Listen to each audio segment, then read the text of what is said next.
Island of the Blue Dolphins, Chapter 13. I did not sleep much the night before I went to the place of the sea elephants. I thought again about the law that forbade women to make weapons. I wondered if my arrows would go straight, and if they did, would they pierce the animal's tough hide? What if one of the bulls turned on me? What if I were injured and then had to fight the wild dogs as I dragged myself homeward? I thought about these things most of the night, but when the sun was up, I was on my way to the place where the sea elephants lived. When I reached the cliff, the animals had left the reef and gathered along the shore. Like gray boulders, the bulls sat on the pebbly slope. Below them, the cows and their babies played in the waves. Perhaps it is not right to speak of young sea elephants as babies, for they are as large as a man. But they are still babies in many ways. They follow their mothers around, waddling along on their flippers like children learning to walk, making crying sounds and sounds of pleasure that only the young make. And before they will leave the shore and learn to swim, their mothers have to push them into the sea, which is often difficult to do because of their size. Some distance separated the bulls from each other, for they are bad-tempered, very jealous by nature, and quick to fight over anything that displeases them. There were 6 of them below me on the slope, each sitting alone like a great chief, watching his head of cows and babies. The cow had a smooth body and a face that looks much like that of a mouse, with a sharp pointed nose and whiskers, but the bull is different. His nose has a large hump on it, which hangs down over his mouth. His skin is rough and looks like wet earth, and has dried in the sun and crackled. He is an ugly animal. From the top of the cliff, I looked down at each of the sea elephants and tried to choose the smallest of the 6.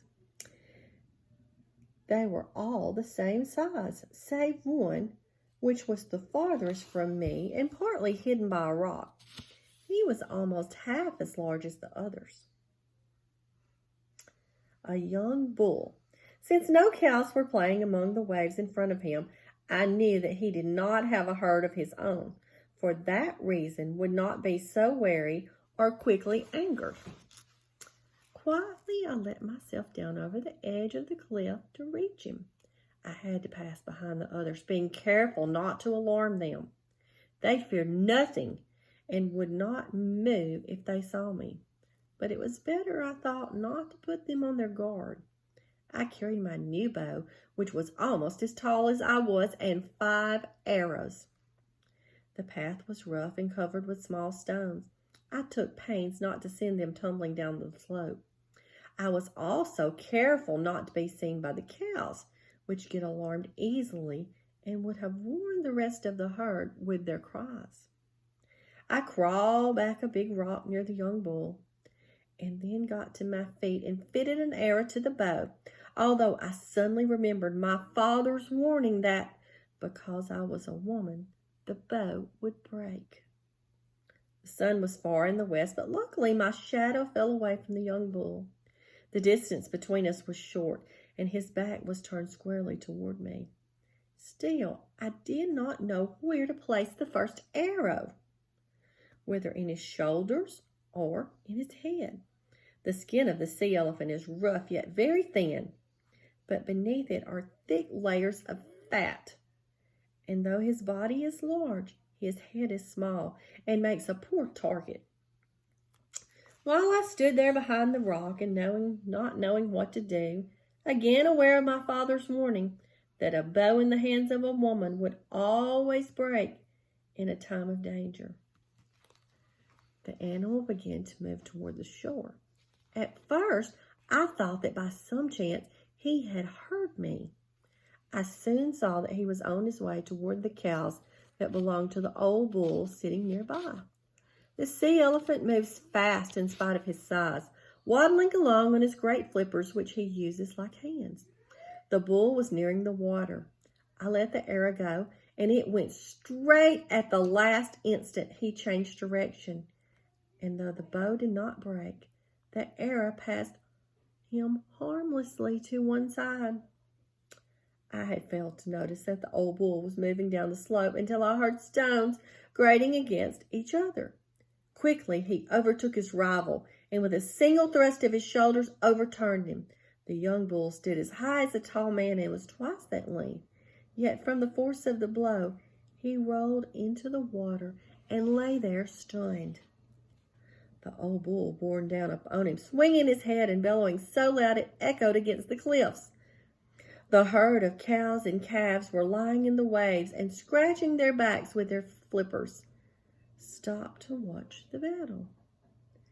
2 of the cows were in the bull's path as he waddled toward his rival, but he went over them as if they were small stones. Using his tusk-like teeth, he ripped a long gash in the young bull's side. The young bull raised himself as he turned. His small eyes shone fiercely red. When the old bull slashed at him again, he snuck first and sunk his teeth into the otter's neck. He did not let go, and 2 rolled over and over in the waves, splashing the water high in the air. The cows seemed scattered by now, but the other bulls sat quietly on the slope. The 2 fighters paused, getting ready for a new attack. It was a good chance to send an arrow into the young bull, who lay on his back with his teeth still grasping the other's neck. But I hoped he would win the battle, and I stood there and did not move. The old bull had many deep scars on his head and shoulders from the battles he had fought before. Suddenly, he lashed out with his tail, trying to loose the hole on his neck, and struck the side of a rock. With his tail against the rock, he flung his body out of the water and thus broke away. He came quickly up the slope, his great mouth open, the young bull close behind him. He came toward me, and in haste to get out of his way, not knowing whether he was bent on attacking me, I stepped back. In doing so, I tripped over a stone and fell to my knees. I felt a sharp pain in my leg, but was quickly up. But this time, the old bull had whirled around and turned upon his pursuers, so fast that the young bull was taken by surprise. Again, the young bull's flank was ripped deep, and again the force of the blow threw him backward into the waves. The waves grew redder and from his blood, but by the time he rolled over and was waiting for the charge, he met the old bully with his shoulder. The sound was the rocks crashing together. Once more the young bull caught the other's throat, and together they disappeared beneath a wave. When they came up, they were still locked together. The sun had gone down, and it was so dark I could no longer see clearly. My leg had now begun to hurt. Since I had a long way to go, I left them. I could hear their bellowing as I went up the cliff, and for a long time afterwards.